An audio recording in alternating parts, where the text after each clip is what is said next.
하나님의 축복과 은총이 여러분과 함께하게 주님의 이름으로 축복합니다. 자, 오늘 함께 나눌 하나님 말씀의 제목은 사울의 눈에서 벗겨진 비늘, 이런 제목으로 함께 하나님 말씀을 나누도록 하겠습니다. 자, 오늘 본문 말씀은 사도행전 9장 1절로 22절의 말씀입니다. 사울이 주의 제자들에 대하여 여전히 위협과 살기가 등등할 대제사장에게 가서 다메섹 여러 회당이 가져갈 공문을 청하니 이는 만일 그 도를 따르는 사람을 만나면 남녀를 막론하고 결박하여 예루살렘으로 잡아오려 하니라. 사울이 길을 가다가 다메섹에 가까이 이르더니 우연히 하늘로부터 빛이 그를 둘러 비추는지라. 땅에 엎드러져 들음에 소리가 있어 이르시되 사울아 사울아 내가 어찌하여 나를 박해하느냐 하시거든. 대답하되 주여 누구시니까? 이르시되 나는 내가 박해하는 예수라. 너는 일어나 시내로 들어가 내가 행할 것을 내게 이를 자가 있느니라 하시니. 같이 가던 사람들은 소리만 듣고 아무도 보지 못하여 말을 못하고 서 있더라. 사울이 땅에서 일어나 눈은 떴으나 아무것도 보지 못하고 사람의 손에 끌려 다메섹으로 들어가서 사흘 동안 보지 못하고 먹지도 마시지도 아니하리라. 그때 다메섹에 아나니아라 하는 제자가 있더니 주께서 환상 중에 불러 이르시되 아나니아야 하시거늘 대답하되 주여 내가 여기 있나이다. 주께서 이르시되 일어나 직가라는 거리로 가서 유다의 집에서 5 사울이라는 사람을 찾으라. 그가 기도하는 중이다. 그가 아나니아라 하는 사람이 들어와서 자기에게 안수하여 다시 보게 하는 것을 구하니까 하시거든.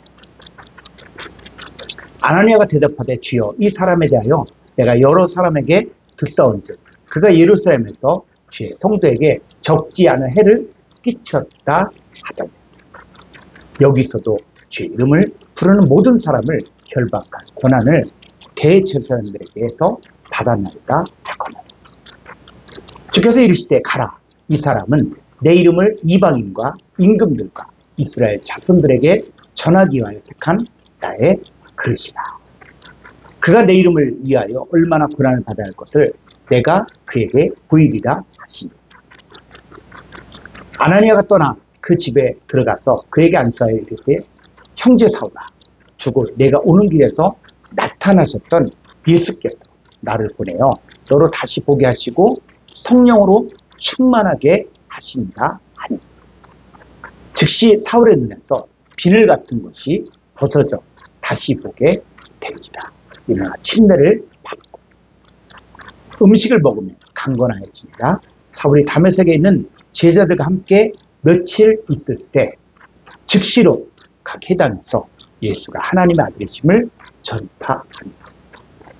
듣는 사람이 다 놀라 말하되 이 사람이 예루살렘에서 이름을 부르는 사람을 멸하려는 자가 아니냐.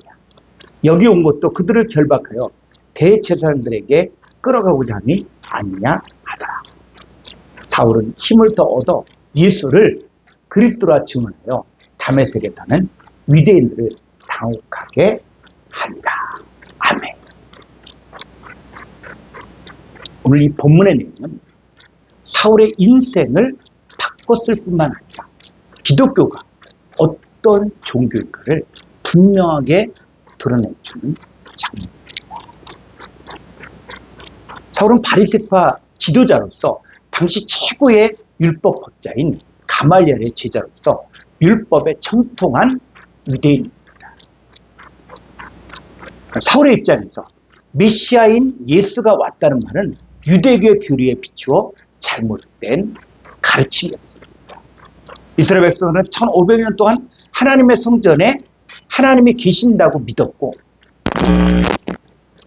또 성전에서 제사 예물을 드렸는데 초대교회 7집사 중에 한 사람인 스데반 집사는 사람의 손으로 지은 곳에 하나님이 계시지 않는다고 했습니다. 이 얼마나 큰 성전 모독입니까? 심지어 예수는 이 성전을 헐라 라고까지 했습니다. 사울의 입장에서 보면 예수교는 성전을 모독했고 예수가 자칭 하나님이라고 했기 때문에 참남하다고 생각했습니다. 사울은 주의 제자들에 대하여 위협과 살기가 등등하여 대제사장에 가서 만일 그들을 따르는 사람을 만나면 남녀를 막론하고 결박한 예루살렘으로 잡아오라는 공문을 받아가지고 다메섹으로 가고 있었습니다. 사울이 다메섹에 가까이 이를 때 호련히 하늘로부터 빛이 그를 둘러 비추었습니다. 사울이 땅에 엎드렸을 때 사울아 사울아 내가 어찌하여 나를 박해하냐는 이 소리를 듣습니다. 그때 사울이 주여 누구시니까 하니까 나는 내가 박해하는 예수다. 근데 같이 가던 이 사람들은 소리만 듣고 아무도 보지 못하여 말을 못하고 서 있었어요.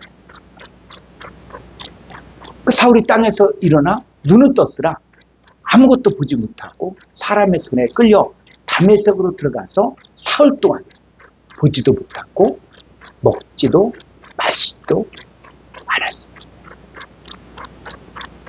한편 이 다메섹에 아나니아라고 하는 주의 제자가 있었는데 주께서 환상 중에 아나니아야 라고 불렀거든요. 주께서 말씀하시기를 일어나 집가라는 거리를 가서 유다 집에서 5 사울이라는 사람을 찾으라. 그가 기도한 중입니다. 그가 아나니아라는 사람이 들어와서 자기에게 안수하여 다시 보게 하는 것을 보았느냐고 하셨어요.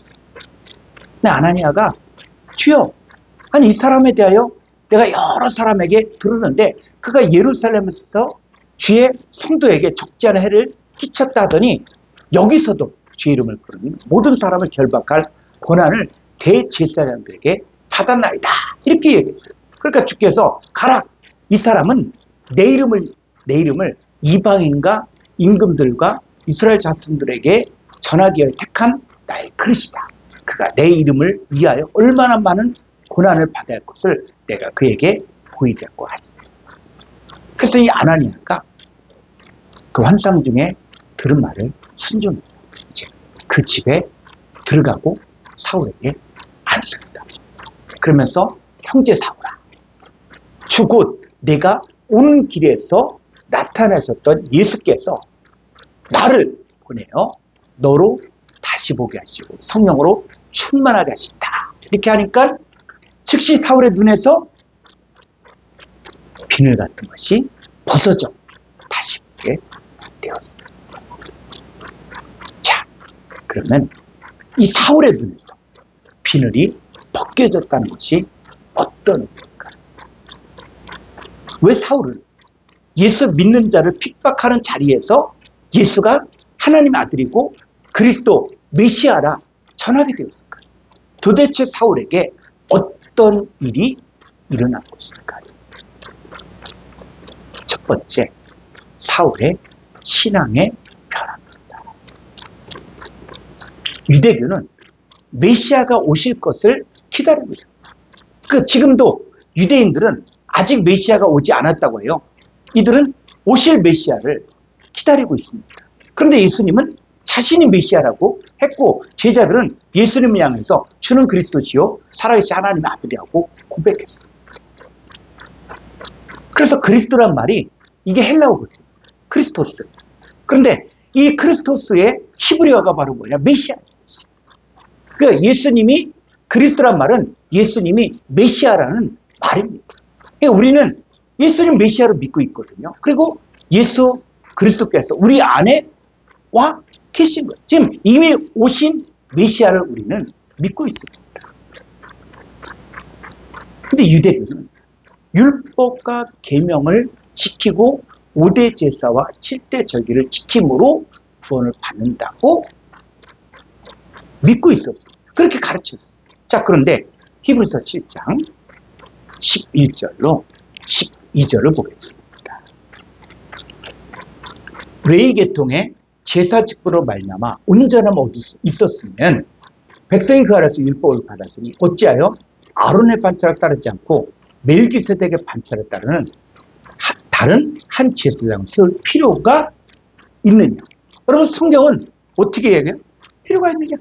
자, 그러면서 12절에 제사 직분이 바뀌어졌은 즉 율법도 반드시 바꿔지고, 성경은 시대가 바뀌었다고 분명히 말하고 있어요. 그래서 제사 직분이 바뀌었은 즉 율법도 반드시 바뀌어진다.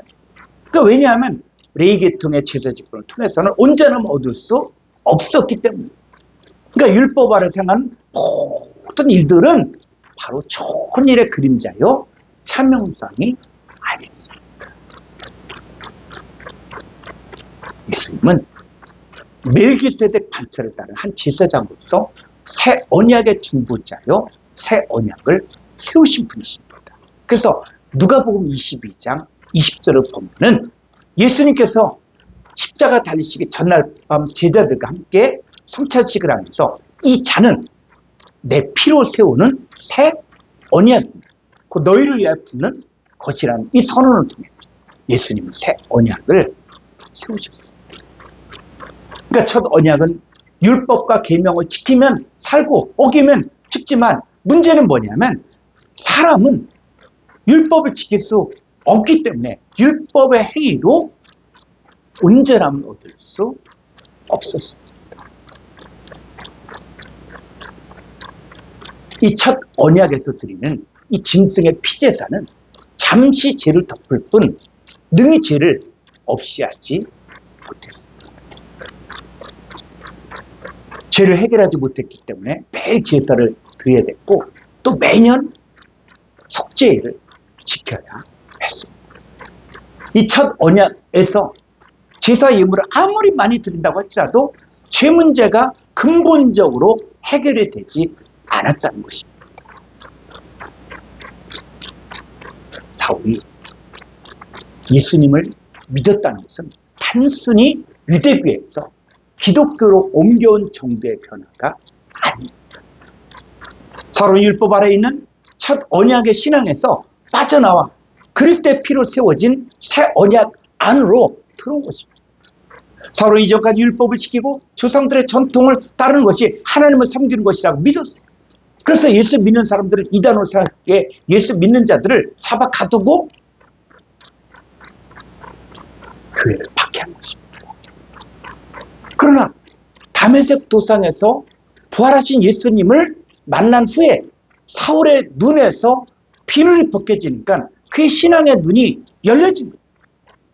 그때 사울은 율법으로는 의를 얻을 수 없고 짐승의 피로는 죄가 해결될 수 없으며 구약의 모든 제사와 절기는 오실 그리스도를 가르치는 그림자였다는 것을 깨달았습니다. 그래서 사울이 이렇게 고백해요. 로마 10장 4절을 보면은 우리 한번 다 같이 한번 보겠습니다.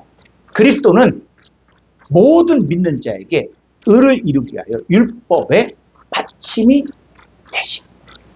사울은 이제 율법을 통해서 의를 얻으려고 하지 않습니다.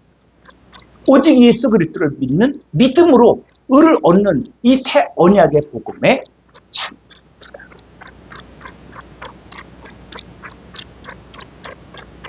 갈라디아서 2장 16절을 보겠습니다.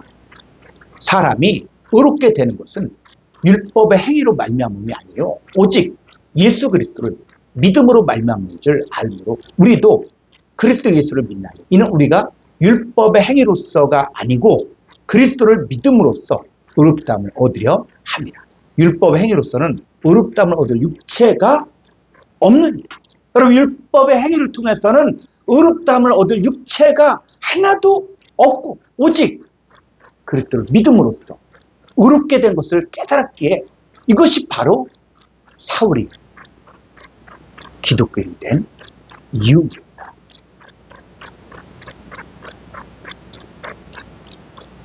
고린도 3장 6절입니다. 그가 예수님이 또한 우리를 새 언약의 일꾼되기에 만족하게 하셨으니 율법 조문으로 하지 아니하고 오직 영으로 함이니 율법 조문은 죽이는 것이요 영은 살리는 것입니다. 사울의 신앙의 변화는 율법에서 복음, 그림자에서 실체로 첫 언약에서 새 언약으로 옮겨진 사건입니다. 그리고 바로 이 복음을 전하기 위해서 하나님은 사울을 부르신 것입니다. 자, 그러면 두 번째, 사울의 눈에서 떨어진 비늘이 무엇인가? 이 비늘에 대해서 여러 가지 견해가 있습니다. 어떤 학자는 강한 일시적인 빛에 의해 실명이 되었다가 아나니아 안수 후에 눈에서 막이나 딱지 같은 분비물이 떨어졌다고 이야기하고, 또 어떤 학자는 눈이 열려진 문학적인 표현으로 포기다. 근데 우리는 성경을 막연한 추측이나 상상으로 해석하려고 해서는 안 됩니다. 자, 이 비늘이라는 단어가 성경에서 어떻게 사용되는지를 우리가 봐야 됩니다. 그래서 이 비밀이라는 단어를 헬라어로 보게 되어지면은 3014번에 레프라라는 단어가 문둥병인데, 이 문둥병의 어근이 바로 뿌리거든요. 어근이 바로 3013번에 레피스, 비늘. 자, 왜 이 문둥병의 어근이 비늘이었을까? 여기에 중요한 하나님의 관점이 있습니다.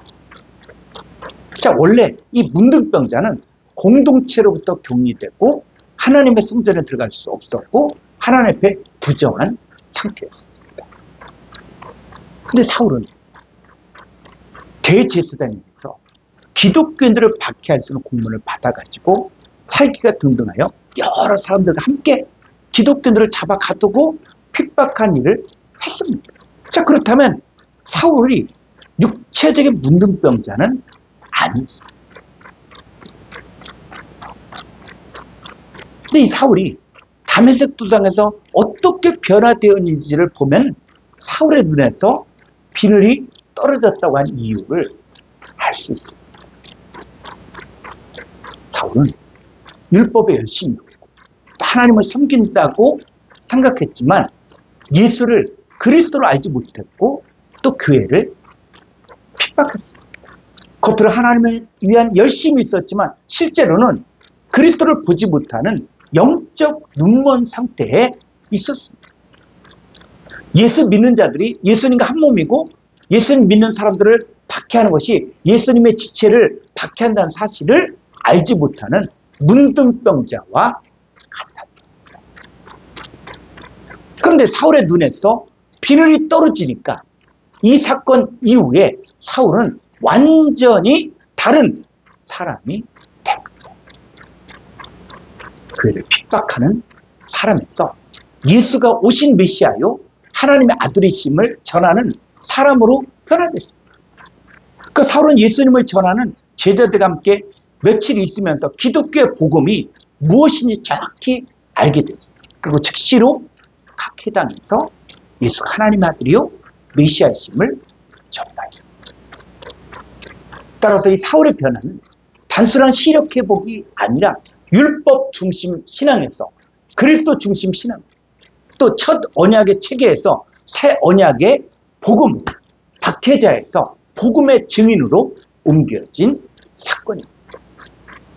사울의 눈에서 비늘이 떨어진 사건은 그가 육체적으로 다시 보게 된 사건일 뿐 아니라 그리스도를 깨닫고 새 언약의 복음 안으로 들어가는 영적 전환점을 나타냅니다.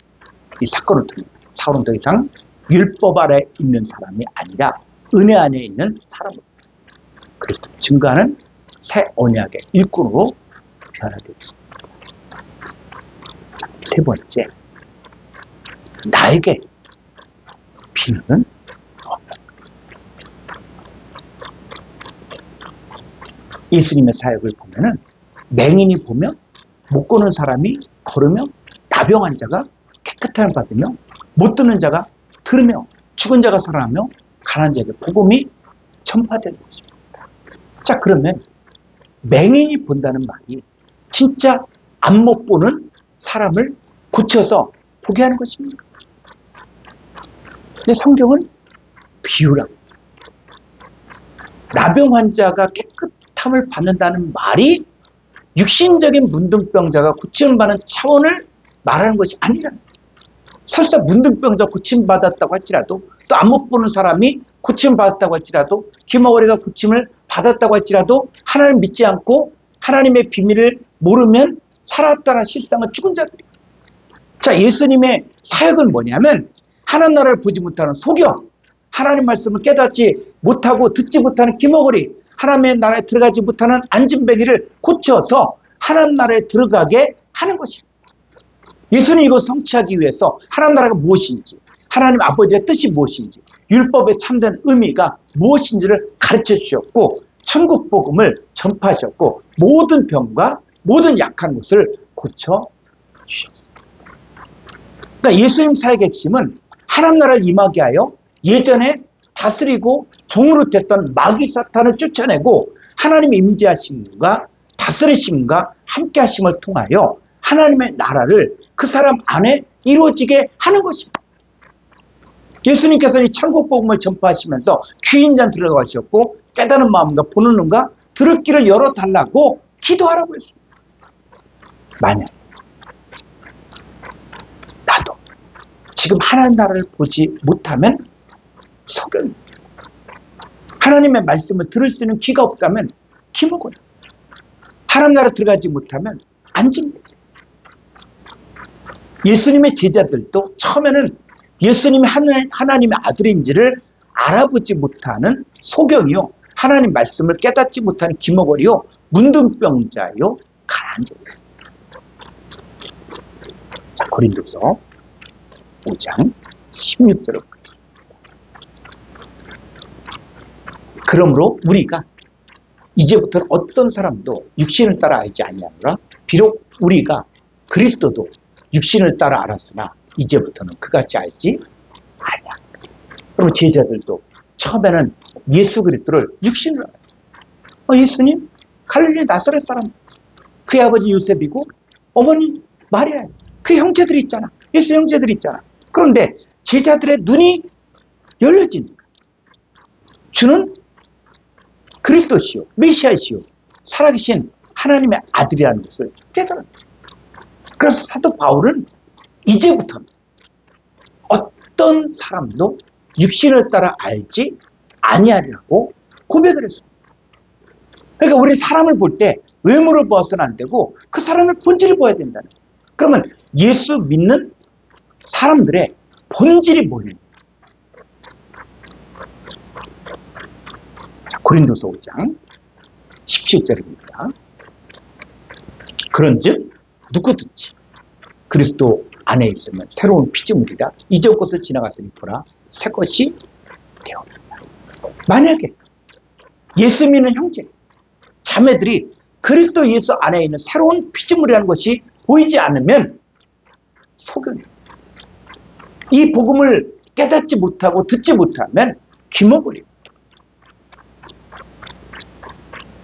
여러분, 예수 믿는 여러분은 이전의 죄 있는 몸은 죽고 새 것의 존재로 바뀌어진 새로운 피조물이에요. 우리는 예수 그리스도의 살과 뼈로 만들어진 그리스도의 지체예요. 그리스도 예수 안에서 함께 상속자가 되고 함께 지체가 되고 함께 약속에 참여한 자. 이게 보이지 않으면, 이게 느껴지지 않으면 나는 아직도 눈에 비늘이 있는 문둥병자. 이 아나니아의 안수의 사울의 눈에서 비늘이 떨어지게 됩니다. 이 아나니아 주의 제자인데 이 안수는 단순히 손을 얹는 행위에서 내가 가진 이 복음을 그에게 나누어줘.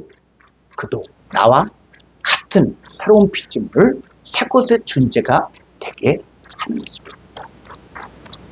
오늘날 주의 제자된 우리가 아나니아처럼 지금 이 시대에 영적인 문둥병자를 고치는 일을 해야 합니다.